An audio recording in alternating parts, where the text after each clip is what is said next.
Hello and welcome to Asase Ba, a podcast that honors oral tradition and shines light on Ghanaian cultures and stories that are often untold or silenced. I'm your host, Michelle, and my pronouns are she and her. Welcome back, guys. All right, so it's officially episode 4.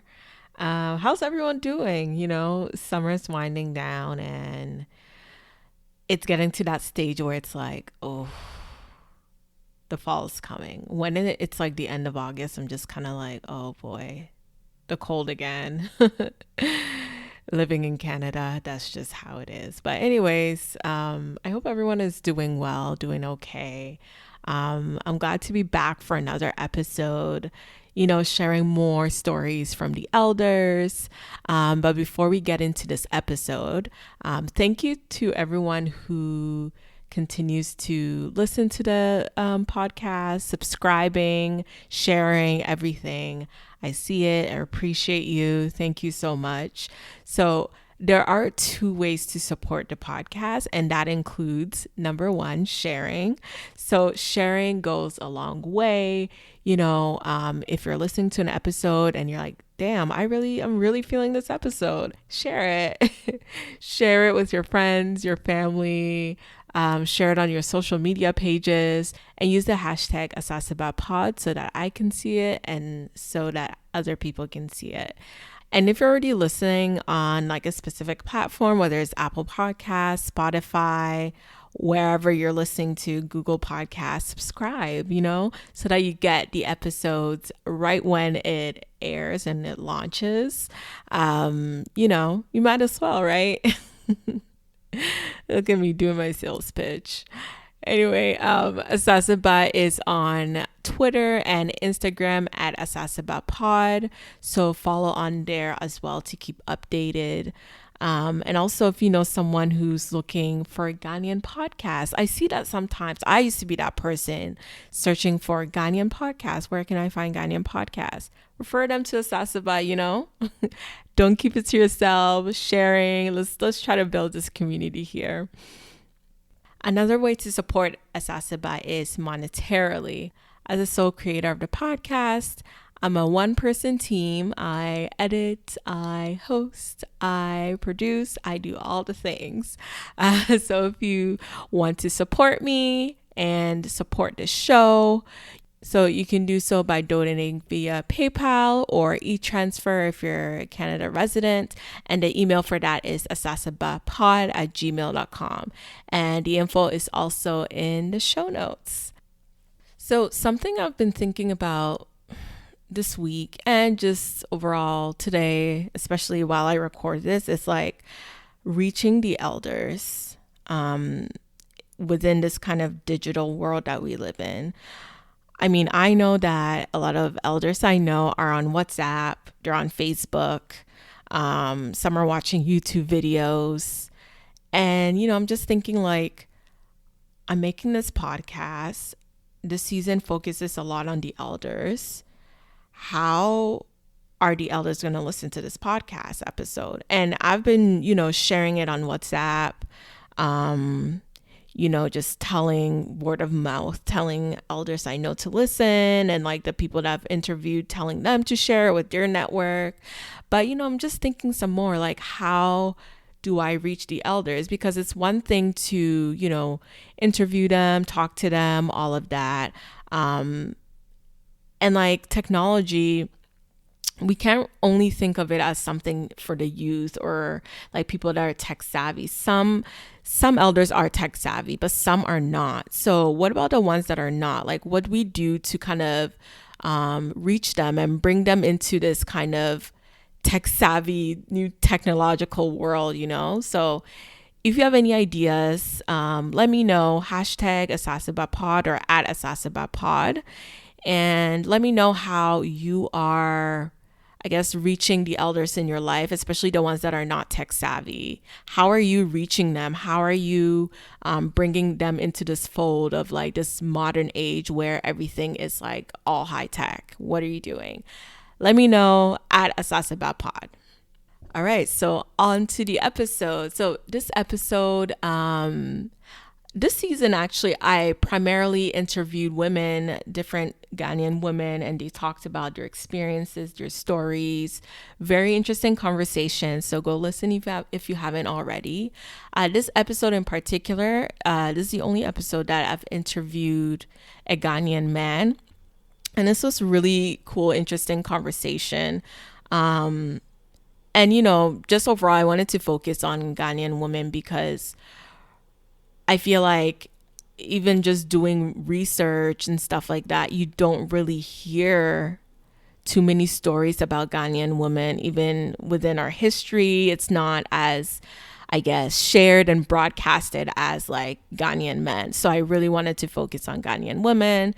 I know women are a marginalized group. So, this episode in particular, I speak with a Ghanaian man, Uncle Emmanuel, and it's a really cool, interesting conversation with him. And he talks about growing up in the Ashanti region in Ghana, his vivid childhood memories, cultural customs and traditions, the political climate when he was growing up in Ghana, especially with like all the coup and like the political instability during that time when he was growing up, moving to Germany, then to Canada, the Ghanaian Canadian Association of Ontario, which he's the president of, life lessons, wisdom for the youth and his peers, and much more.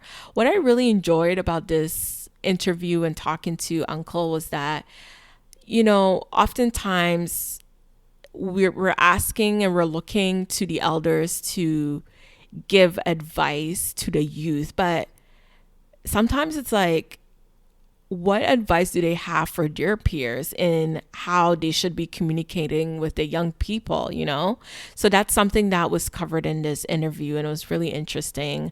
I love all the things that Uncle said about how his peers, his colleagues, his age group could communicate with their children or the young people. Because, I feel like sometimes you got to hear from people your own age to take that kind of stuff seriously and to take things in and to absorb it. Unfortunately, sometimes that's just the case. So I really, really enjoyed that. And I think you will too. So yeah, let's get into this interview. Let's get into this discussion, and I will see you after. Enjoy. To begin, can you please introduce yourself? Sure. My name is Emmanuel Diodu. I was born in Ghana, and I've been living in Canada for I think about 32 years. So yeah, and that's me from the standpoint of where I was born in Ghana, migrated to Canada, and living here with my family. So yeah, so that's me. That's great. And where in Ghana were you born and raised? Yeah, I was born in the Ashanti region, and from a town called Kumada in Ofinso area. So that's where I was born, and that's part of in the Ashanti region, part of the country. Yes. And being born and raised there, like, being amongst your family and your friends, what 3 words would your family use to describe how you were as a child? I think I was respectful and kind and determined. So these are the 3 things I think they would describe me. That's good. Yeah. What is like a strong memory you can recall about living in Ghana, maybe as a kid or as a teenager? What's something that you can really recall that you're like, wow, that's during when I was in Ghana, this is something that I always remember and I always talk about and all of that? Yeah, I think one of the things I vividly remember and always relish is the sense of community and the sense of togetherness and the sense of sharing and the sense of family and that we were all glued together in the town, in the district, or when we meet. It's like a family. We all care for each other. The sharing, people can share things, across different families. So that piece, yes, is something I always, relish, and I remember the fun part of it. It's just amazing. You've heard a saying that it takes a village to raise a child, and it's an African, Yeah. saying, and in fact, it's true, to where I came from, how I was born, so yeah. Oh, that's great. It's like the sense of community. That's something that is like so important to me. And that's part of one of the reasons that I started this podcast. So when, what kind of things did you do when you were living in Ghana that really just honed in that the sense of community that we have and the whole mentality about it takes a village to raise a kid? What kind of things did you guys do that made you really understand how important community was to Ghanaians? Yeah, well, because though I wasn't the one, I was very young at that time, but I vividly recall that when it comes to, let's say, cleanup, the city, everyone gets together. There is a day people come together and say, today is a day for us to clean our community. And it's not only your house, but the whole community. That is a piece of it. And I also do remember when there are marriages everywhere, people get together and make sure they celebrate that. So these are some of the things that it's not only a family, but all the families in the city get to participate in community development, and they do participate in celebrations, milestones. So these to me is really binds the community together, that that we are one, we're the same people. And to me, that to me is a memory that always I try to see if we can replicate a little bit of it over here. Yeah, exactly. And I see, here there are a lot of like different, I guess, community events that happen that, people try to replicate that sense of community. I know like our weddings and even like our funerals and stuff like that, and other spiritual communities. That's kind of how I see, at least from my perspective, how Ghanaians try to replicate that sense of community that we feel when we're back home. Yeah.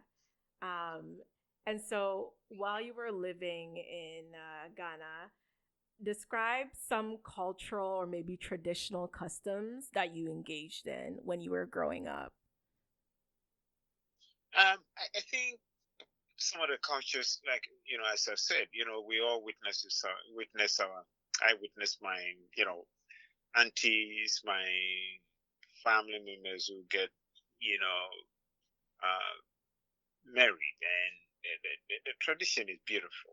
Where the two families come together, go through the whole process, and ensuring that it's not only the bride and the groom, but it's more than that. It's the families who have a vested interest in the two people coming together. And those were powerful memories in my mind. The whole process of getting everyone to know that, look, we're behind these two young people. And to me, that is powerful. And one of the things too, you talk about funerals, it's also a piece of it that we also ensure that mourning, is not only exclusive to the family, it's a communal mourning, which means that we support. When somebody loses a family member, the whole community comes along and supports, clean up, doing cleanup for the person and cooking for the person, ensuring that he or he is not alone. So this takes the burden, to some point. And to me, that is one thing. And also when a child is born, the whole naming of process, ceremony in a way, also very powerful, where it's a celebration, but in a way that is beautiful, not overly over the top. It's not something that is extravagant, but the beauty of it is that, that beautiful culture, traditions around that. It's just incredible. Yeah, like the naming ceremony and all Mm-hmm. of that. Like, Mm-hmm. obviously I'm like Ghanaian and I'm immersed in the culture, but also I understand that like when we came to Canada and versus what goes on in Ghana, like the traditions kind of change a little bit or adapt. We make some adaptations based on where we are and our circumstances and stuff.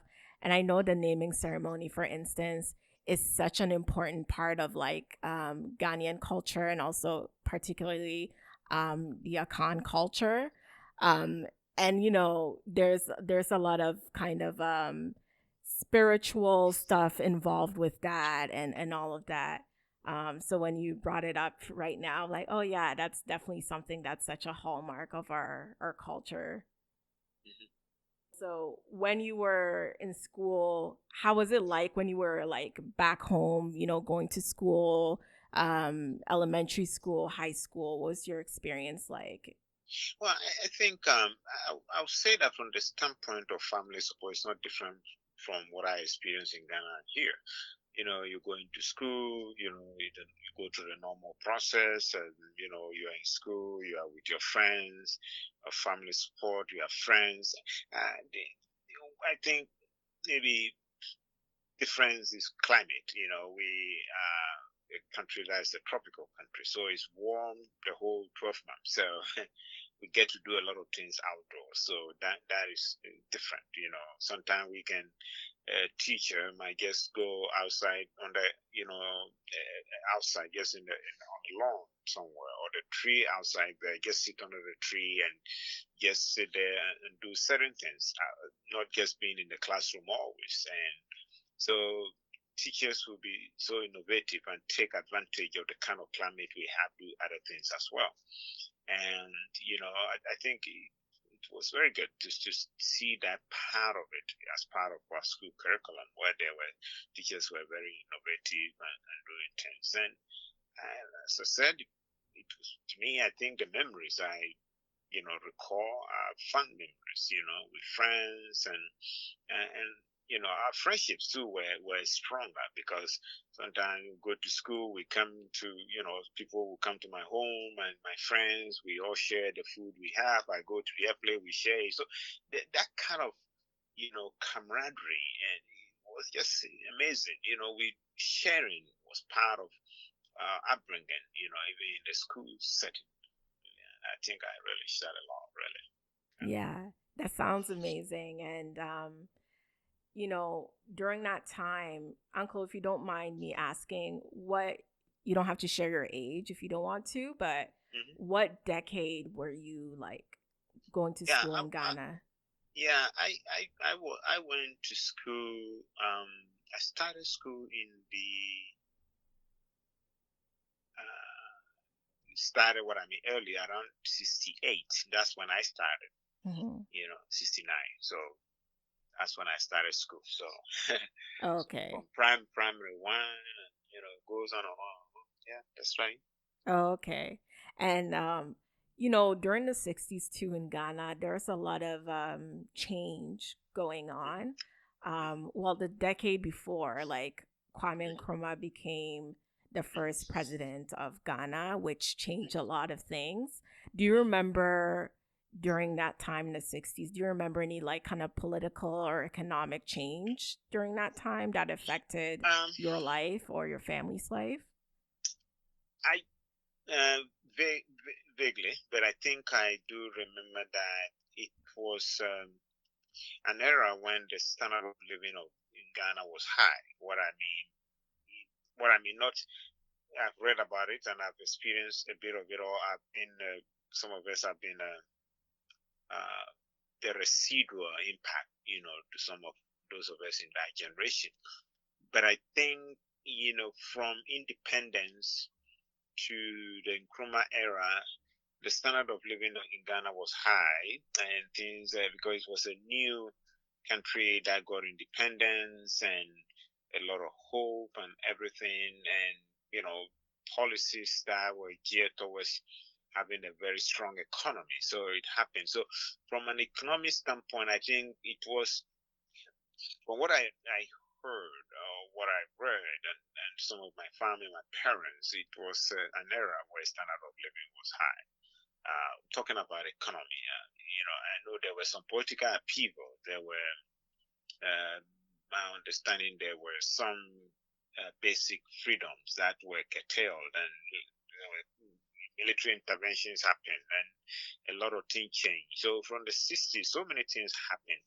Where from a country that was the beacon of Africa, and being the country that happens to be the torchbearer of independence for the whole continent, and everybody looked up to it. It was a kind of a mecca for people who were fighting for freedom or civil rights, even from the United States, from everywhere. They were looking up to Ghana. And then there was some coup. The coup happened. The government was overthrown. Things went into kind of retreat, So the momentum was lost. A lot of things happened, and it has a kind of a downward spiral, to some point. So that's what happened. But for me, I think what I do recall, I think I heard, I heard about, hey, there is a coup, there is a new government, we're going to give you freedom, we're going to bring this, we're going to do that. As to whether they realize that is something that to be debated, really. Okay. Yeah. And you mentioned like with the kind of rocky political climate that happened after with the coup and everything. Did it affect the way, I guess, your decision to move from Ghana to Canada or abroad? I think it's an interesting question. I think not. There are different factors. Some of us, for me personally, I think yes, to some point, yes, I thought that, the dreams we all have might not be realized with the current economic climate. So that was one of the drivers. At the same time, one of the drivers we used to think about going to abroad to see if we can enhance our educational capability. So that was also a factor. So one was, can I realize the dreams I have, and two, will I have the opportunity to pursue my educational career the way I want to? So these were the two drivers as far as I'm concerned. Okay.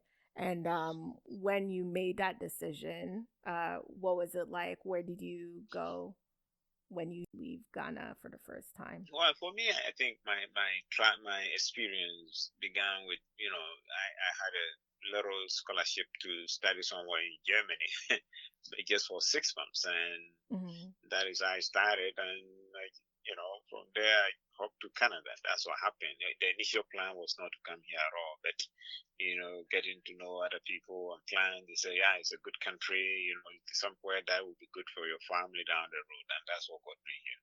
Oh, okay. So yeah, I know, Uncle, like a lot of people, including like my parents and their friends and everything, a lot of them went to Germany at first. And hearing that you went to, do you know why Germany was like the first place that a lot of Ghanaians went? Yeah, for me personally, there was a school in Ghana they call it Goethe Institute. It was a German school, and those days, I paid some money tuition. I had some money. I said, hey, I'm gonna pay and go there and learn German. Maybe I can transition to that. So for me, it was that I got there and I studied it. I went through that process and finally I got down here. But there are some Ghanaians who went to Germany. Some went to Holland. Some went to UK. So I'm not sure. I think likely maybe it was easier to get to Germany. That was, that time really. So people were. It was all based on the fact that the easiness to enter that country. That's why maybe likely most Ghanaians ended up in Germany. Okay. And when you first stepped foot in Germany, what did you think? Because it's such a different culture, right? So what did you think, and how was your experience living in Germany? Yeah, I think that I think my excitement was about, hey, I'm here. I see a lot of big libraries here, a lot of books here and there. So I'm going to immerse myself in books. That was one thing. The second thing, I was struck by, the level of development I saw over there, really. So, and I also saw that, in fact, how little people also knew about Africa too. That too was something that the only thing people knew was just the negatives, and from many people who were there. So I'm not blaming them, but it's just because it's not part of the educational curriculum. So anything Africa or Ghanaian was being looked at it from the negative standpoint. So yeah, but overall, people's relationship with local people, to me, I didn't find anything unpleasant. Really, I think it was good. Really. Okay. And so how did you find Ghanaian community there? Did you find a Ghanaian community Well, yeah, there? there were a lot of Ghanaians there, Mm-hmm. from different backgrounds, and as always, when Ghanaians meet in a different place, they always organize themselves into, look, let's make sure we are there for each other. So it's not different from what we see here in Canada and maybe US, or Ghanaians are very good in saying that, look, I'm here, I've seen my brother, how can we get together over here so that in the event that something happens, we want to support each other, we do that. So it's the same. The spirit of kindness, care for each other, camaraderie is always there, really. And I think continues to thrive, today, really. Yeah, exactly. Um, and so what was their journey like from, living in Germany, and you said you studied there as well? Yeah, that's right. Yeah. So it was very good. I think, like I said, my time there, I don't have any regrets at all. So it That's was good. great. I think part of building our lives, we go through different phases, and I think I learned a lot. So to me, all those things I've learned, they are part of what shapes my life today, really. So at that age, yeah, that's good. And how did you make it from Germany to Canada? What was that journey like? Yeah, it wasn't a big deal, really. I came here to really, I came to visit here, and decided to stay, and that's what happened. So Okay. it wasn't anything complicated for me that time, really. I was studying over there. I had a student visa, and I just came here to say to visit, and and that's how I immigrated to this place, really. Okay. And like, did you notice any like major differences between living in Germany versus living in Canada? Um, Differences. I think. Well, when I go to Canada, I noticed that it's a country that has a lot of land. That to me I was struck by that, really. What I mean in terms of it's a huge country, and I found it. There's so much space. I didn't see that much space in Europe because they have a small land, a lot of people.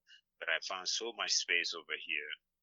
To me, that was fascinating. I saw that there was it's a country to grow. There is some place you can start a family, you can start building your family. So I found that too.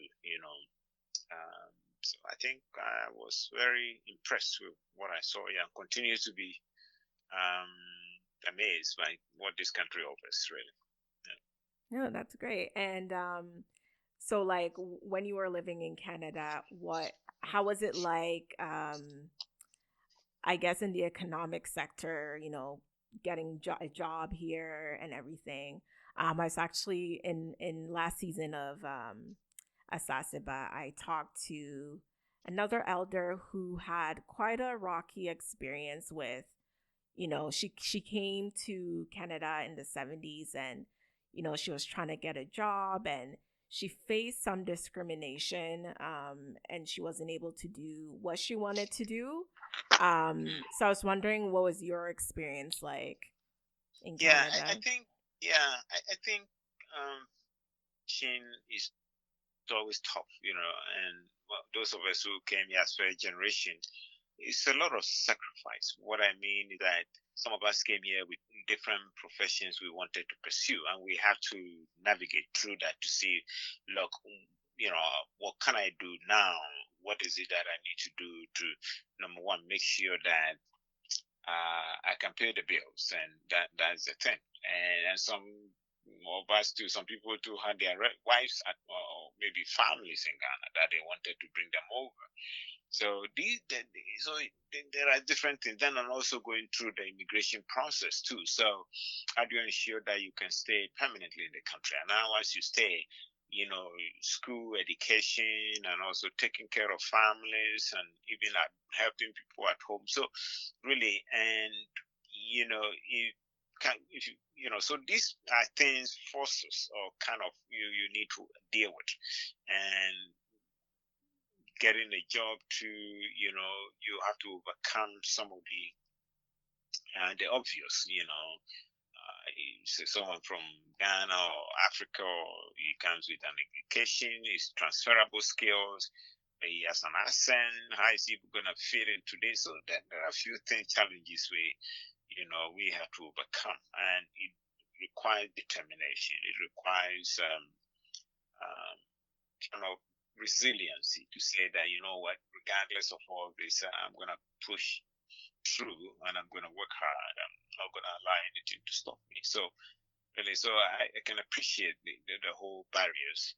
A lot of immigrants, Ghanaians or Africans for that matter, encountered, at the earlier stage of their immigration. Yeah.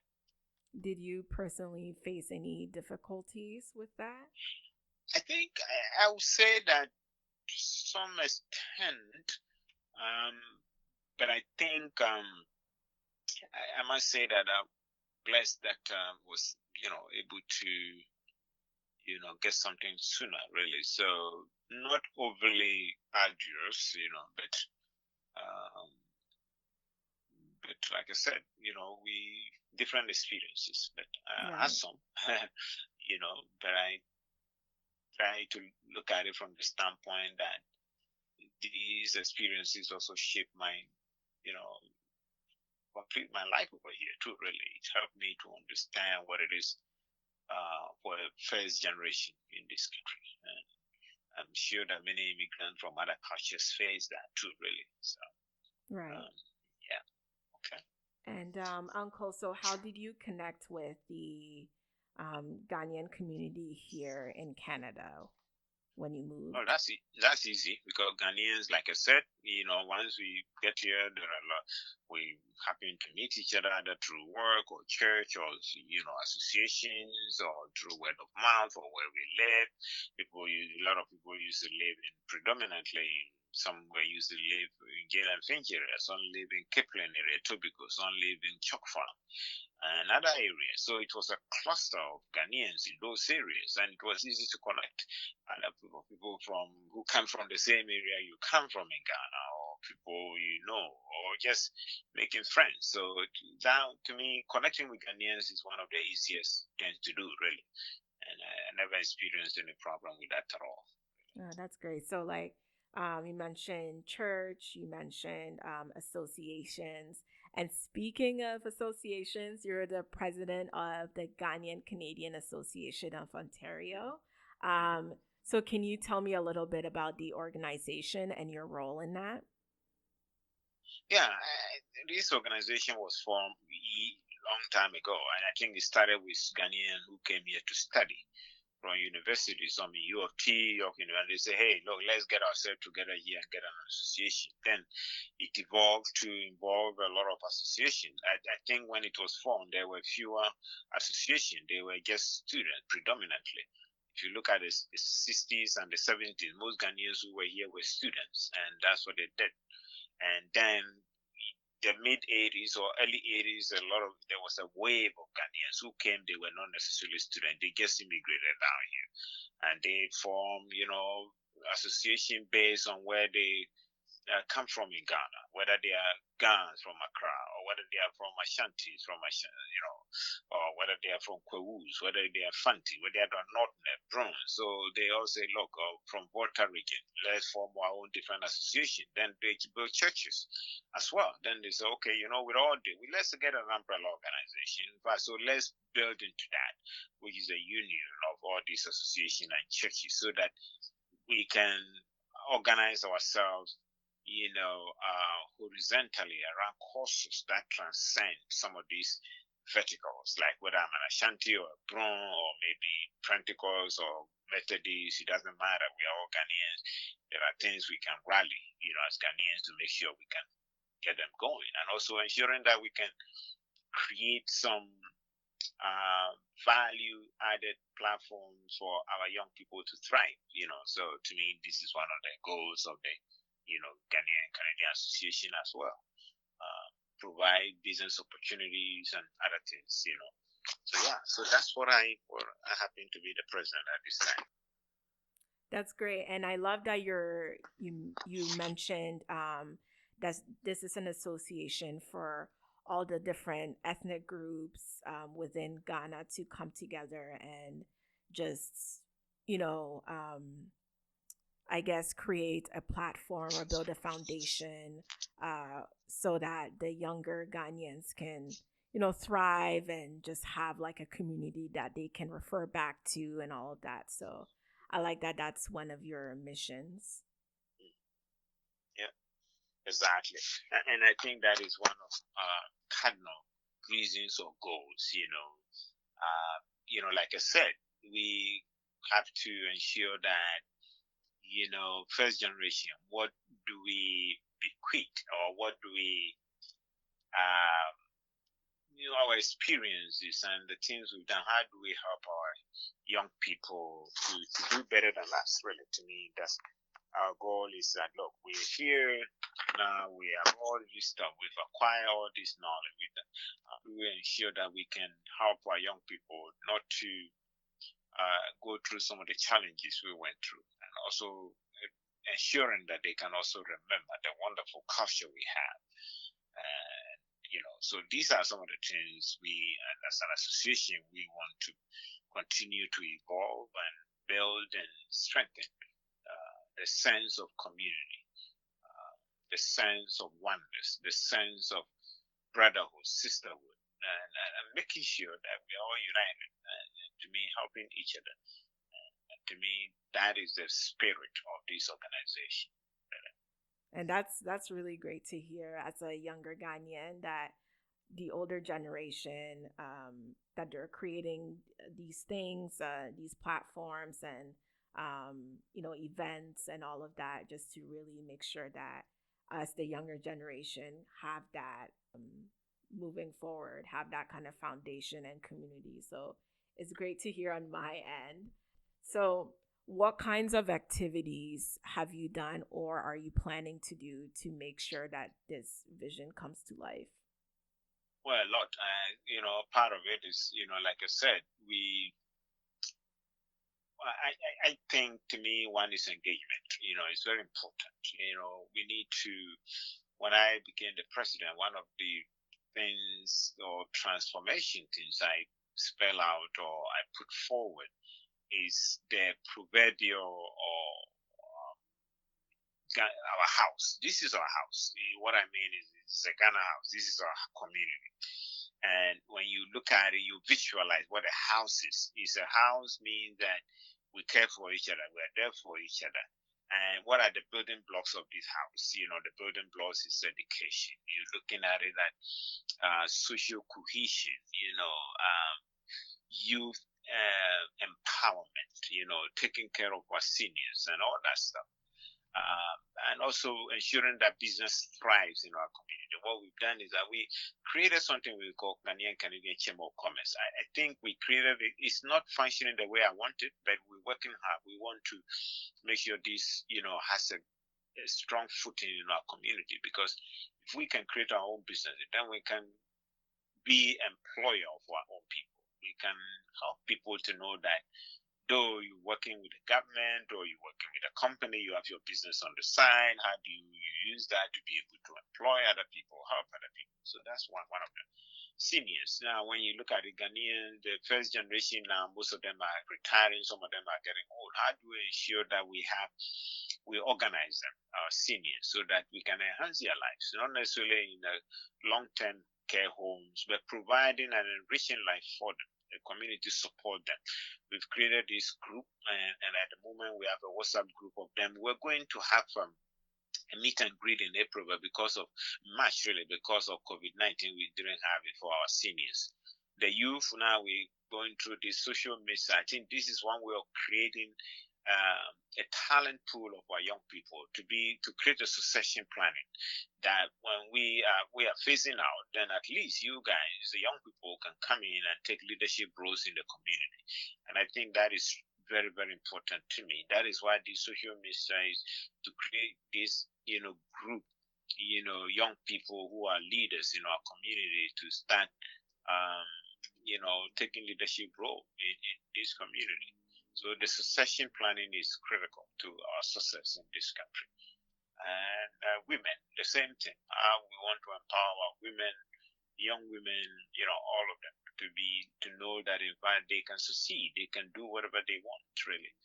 And also STEM, male incarceration, who gets into prison, and sometimes, they come from prison and their lives, they don't know what to do. How do we stem that? Which means we build strong families, use our churches and associations to make sure that we are in tune with what is happening in the educational field.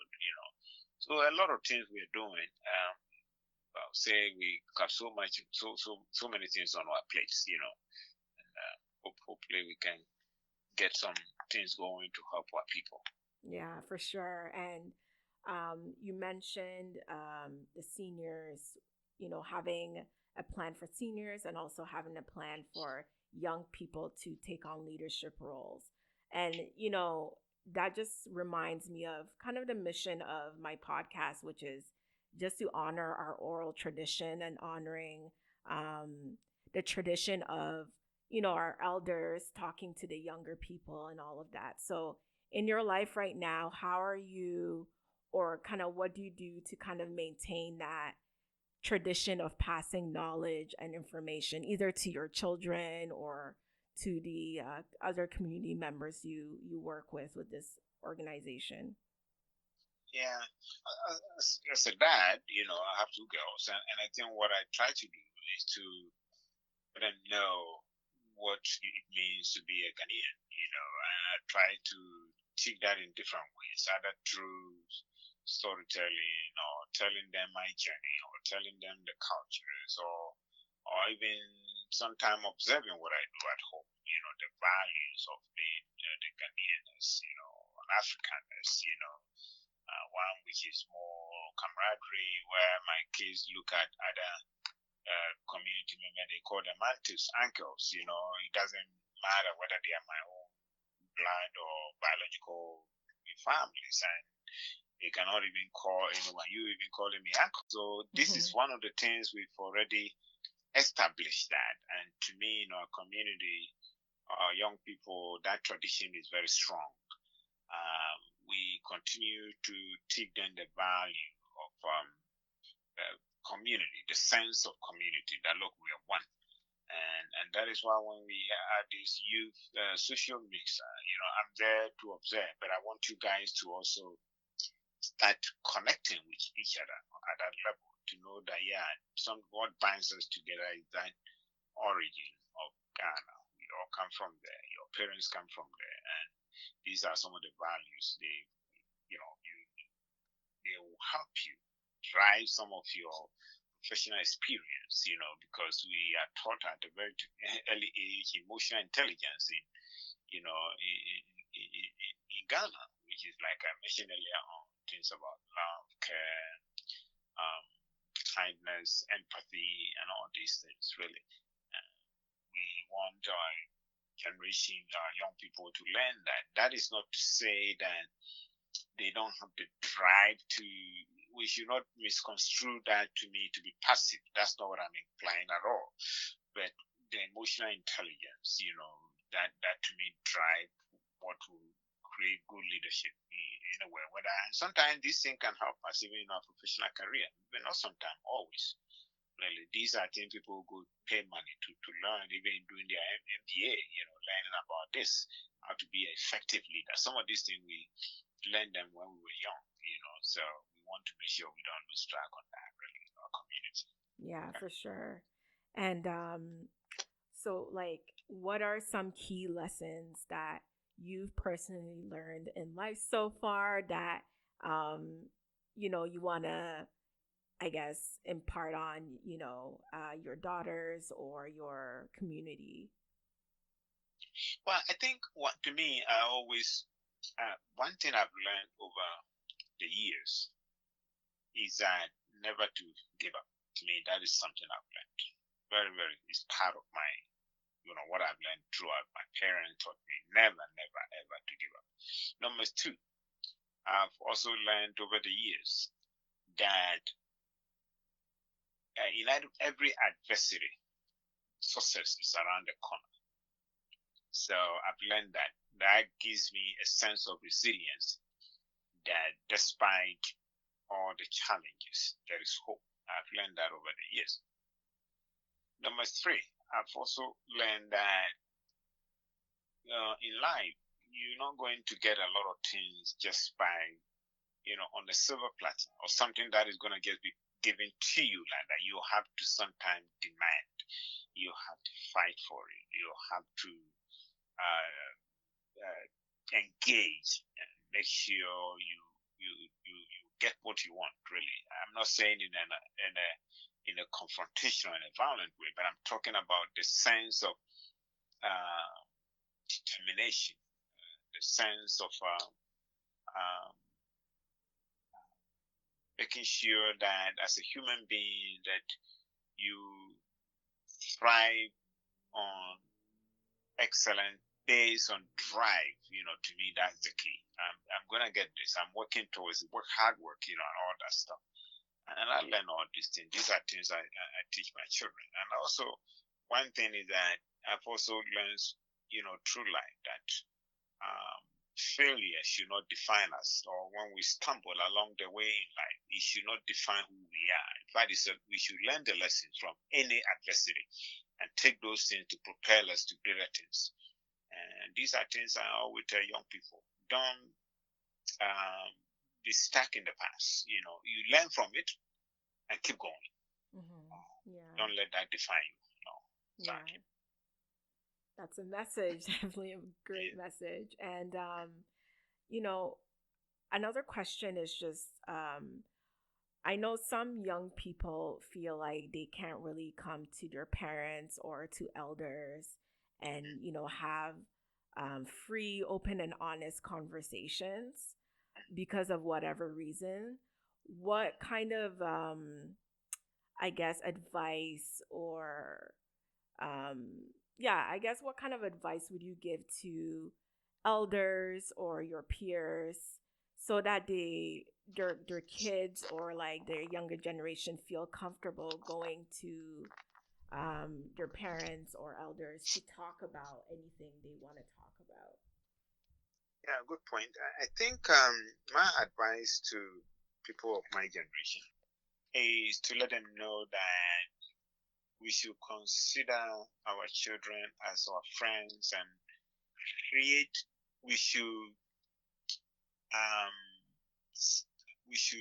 drive the conversation with our children rather than expecting them to talk to us. I think most of us grew up in Ghana, where in fact some parents, in some cultures we say that when elders are talking, young people should not contribute or they should get listened. I think you come here, then we realize that no, it's a two-way affair. Let's listen to our children. Let's listen to them. Let's engage them. There are certain days you like to talk to them, or certain age they might not like to talk to you. That's okay. but create an environment where they should be at ease to say, you know what, Dad, can we talk about this?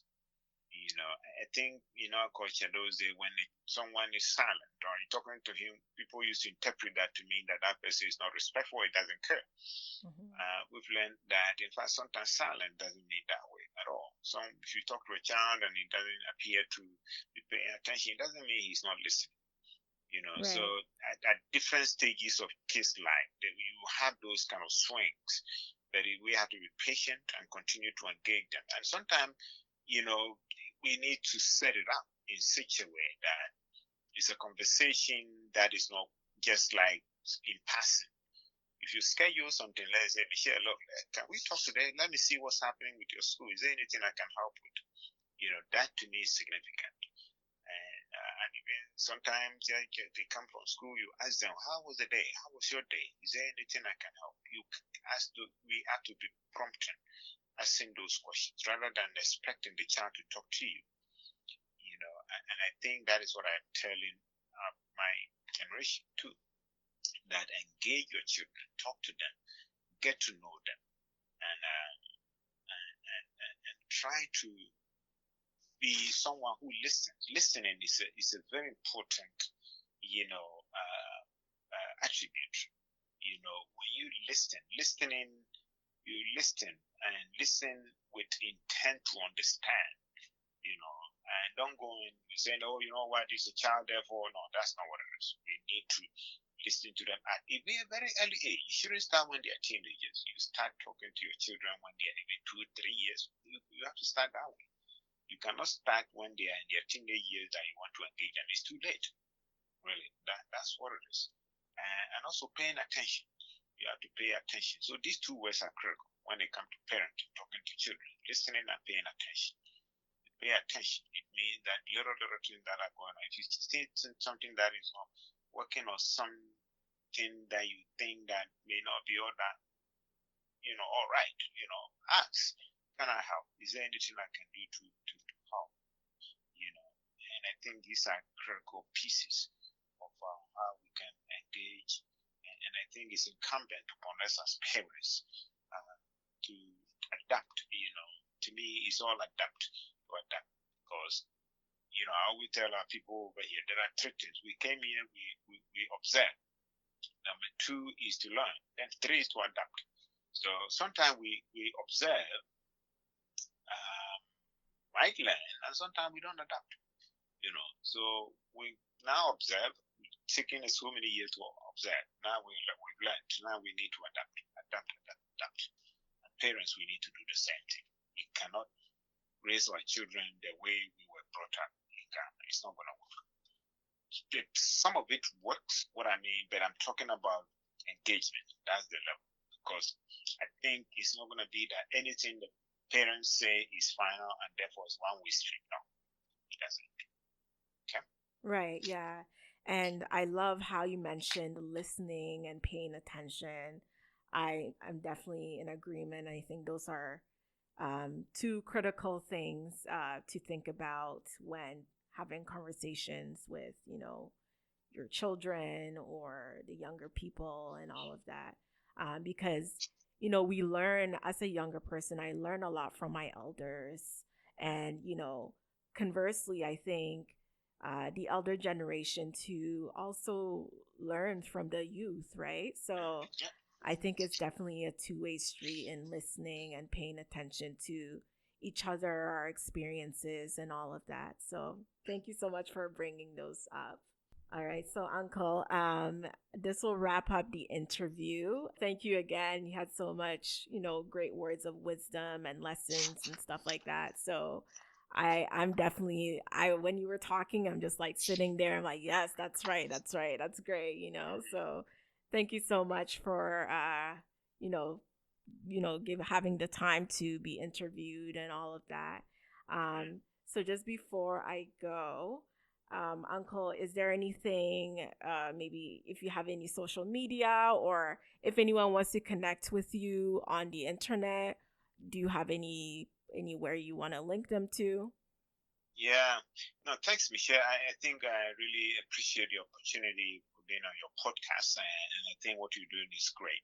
There are, your generation is a generation that connects the world in a way that is profound using social media for good, and I really appreciate it. I think we're here to support you to make sure you're successful, because this is one way to engage our people, especially young people.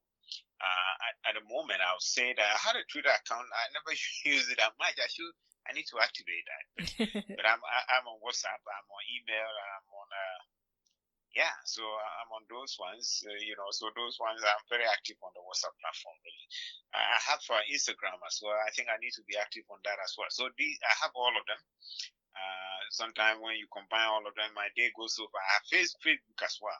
Okay. Really, but I need to be more alive on all of them. Sometimes they all take a little bit of time. So sometimes I'm behind on that. LinkedIn, I am there too, really. So, oh wow, Uncle, you're on all the social media. I'm on them, but I'm not that active in most of them. But I'm there. Sometimes Yeah. I go in and people I say, "Where are you? Hey, we miss you." So so that's good. Yeah. Okay, Uncle. I'll get all that information and I'll put it in the show notes so that people can connect with you if they feel called and all that stuff. So thank you again so much, and I'll let you go. I'm sure you're really busy. Yeah. Thanks so much, Michelle. Appreciate it. All right. Thank you so much for listening to this episode. I hope you enjoyed it. And if you have any feedback, comments, thoughts, hashtag asasebapod so that I can see it and so that other people can see it. And feel free to email asasebapod@gmail.com as well. Asase Ba is on Twitter and Instagram at asasebapod. So hit me up on there. And the podcast is published every 2 weeks. So I will see you in 2 weeks. All right. Take care, everyone. Bye.